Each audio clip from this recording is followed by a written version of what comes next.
Nol. Halo Tommy. Halo Alex. Halo Dian Koneto. Halo Stefan Yeso. Halo Eri. Halo Wargel. Gimana Le? Ini mau Le? Kalau mau lu bilang mau jemput di Sausan. Oke. Halo Ruth. Halo Kevin. Halo Rifa. Halo Azul. Halo Yanwar.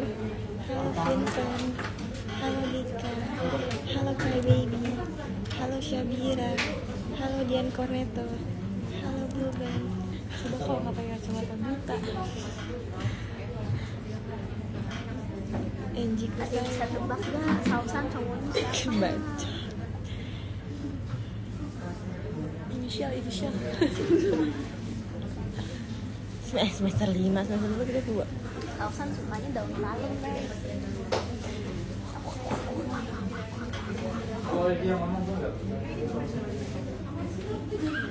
Assalamualaikum Cik Enji. Yang pakai kacamata QQ. Kak Enji siapa? I'm in India. Enji mirip mantanku. Halo mantan. Q yang pakai kacamata. Sanjay. Tahu. Jadi kan Apa? jadi kan Cinoy. Are you Japanese? Arimato. Arigato. Hari rasa bro. anjir. Jangan kaget. Sehat gak nih? Kak Enji senyum andalan dong. Kak Enji senyum andalan dong. Mau tak SS? Ini ada Rose Blackpink. Kacamata awas lu selingkuhin gue. Lu yang awas selingkuh. Assalamualaikum teteh-teteh. Ya trailernya udah ada nih. Halo Kak, salam dari Bali. Omniscient. Oh, Jisoo dibilangnya pakai itu. Nemo di situ cakep banget. Omo. Cakep gue. Kesukaan salsa tuh Siapa aja yang malam Kak Enji semangat kerja malam. di lulusan. Halo Kak Safa. Siapa aja Safa? Selamat malam semuanya. Kami dari kelompok 10 akan membawakan jurnal kami dengan judul Kekosongan Hukum Regulasi Corporate Social Responsibility atau CSR dalam undang-undang. Kelompok kami terdiri dari Elmira Gifta, saya Lady Kendra, dan juga Ronzi Michael Putuho. Oke. Jadi corporate social responsibility atau tanggung jawab sosial perusahaan merupakan sebuah konsep bahwa perusahaan itu memiliki kewajiban yang tidak hanya terhadap pemegang saham, tapi juga terhadap pemangku kepentingan yang lebih luas. Presentasi besok pagi, oke. Dan perusahaan-perusahaan ini bertanggung jawab untuk Enji ada niatan dan generally nasional mereka terhadap lingkungan dan sosial ekonomi masyarakat sekitar.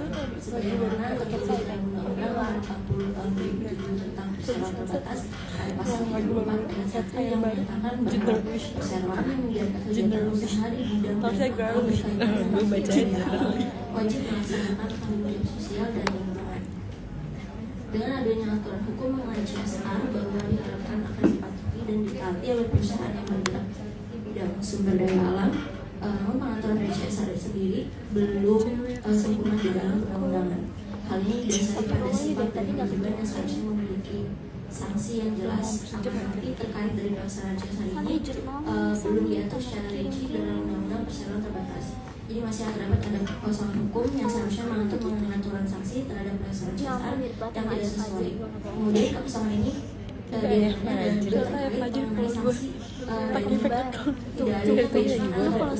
penghasilan oleh perusahaan atau batas minimal yang diatur oleh undang-undang yang harus dipatuhi oleh perusahaan ketika menjalankan What are we? Apa tuh? What are we? Kemudian, Jadi selama ini what are we? Undang-Undang Nomor 40 Tahun 2007 tentang perseroan terbatas pasal 474 ayat 1 yang mengatur mengenai kewajiban dari CSR itu sendiri.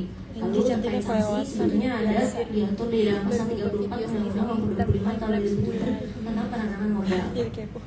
Bahwa badan usaha atau usaha perseorangan sebagaimana dimaksud dalam pasal 5 yang tidak memenuhi kewajiban sebagaimana ditentukan dalam pasal 15 dapat dikenakan sanksi administratif berupa peringatan tertulis, pembatasan kegiatan usaha, pembekuan kegiatan usaha dan kapasitas modal, atau pencabutan kegiatan usaha dan atau fasilitas penanaman modal.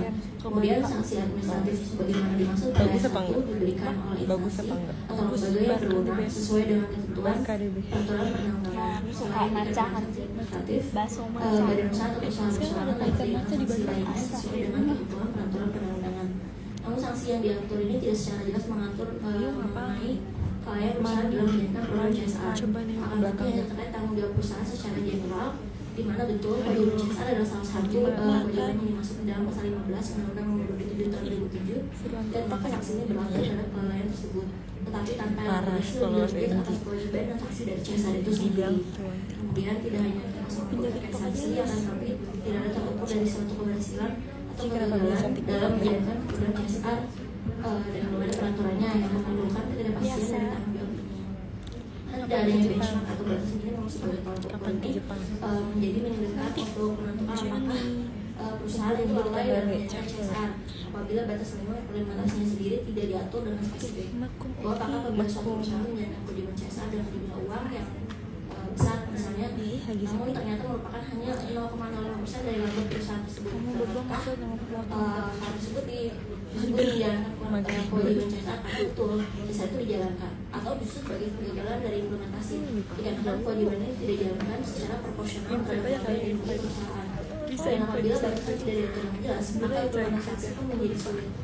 Karena sulit menentukan apakah itu menjadi gagal atau tetap dijalankan.